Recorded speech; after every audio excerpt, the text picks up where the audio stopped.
Hello all.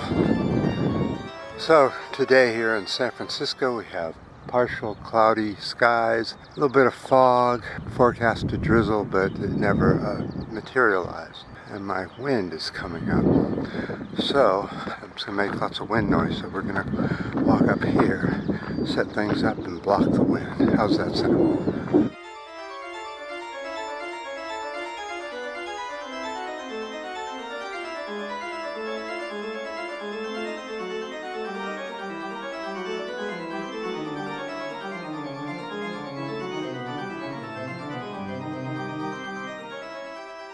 A new IPCC document was leaked. Climate change warnings were suppressed. Sweeping impacts on events like weather, food, ecosystems, and diseases will intensify month after month after month as climate change continues. Now, why would anybody hide that? Hasn't every environmentalist said this very same thing?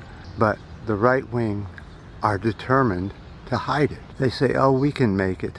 We'll be dead before anything happens, so who cares, right? But the newborns, the people that are 12, 14, they have to go through hell, even if we were to fix everything right now. So we should be fixing things as fast and as high a quality as possible. Even if temperatures are kept at 2°C, it will still happen. So they're saying that we can't make it to 1.5, so we're going for 2°C. Oh, Lord, we sure give up easily.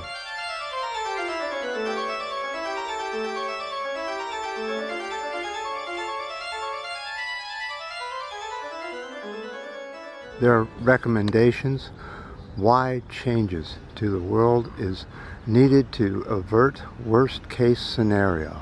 Worst case scenario. We need to make major changes now, not tomorrow, not the next day, but now. Has the right wing come down on Biden? He's starting to wilter a little bit. So is his so-called team.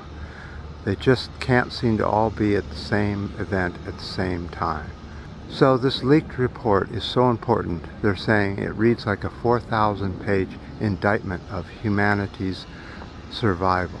So there it is, guys. Another report that has been uncovered that's saying that we're in dire straits and that if we don't fix ourselves now, that we're all going to feel it. And who isn't feeling it right now? There's a new warning here in the U.S. that this weekend, about 2 days from now, is going to see severe heat wave up in the northwest, in the southeast, southwest, and parts of the Rocky Mountains are going to see record-breaking and health, and you'll have to consider your health. Maybe you'll have to go to evacuation centers. This might become the norm. Along with flooding, wherever the rains are really heavy. We had a building collapse in Miami-Dade, in Florida. I suspect, but I don't know this, but I suspect it may have something to do with sea level rise. It was right on the coast, and part of the building collapsed, meaning that maybe underneath the structure it whittled away from sea level rise, leaking salt water into an area that then dissolved away and the building partially collapsed. That's just my own theory. Climate change is something we all have to deal with. Can't have the governments do it if they're not going to do it. It's just like an individual. What can an individual do? Quite a bit for their footprint. You know, what we put in our mouth, how far we drive, how much junky plastic we buy, huh? You know, it all adds up to climate disaster.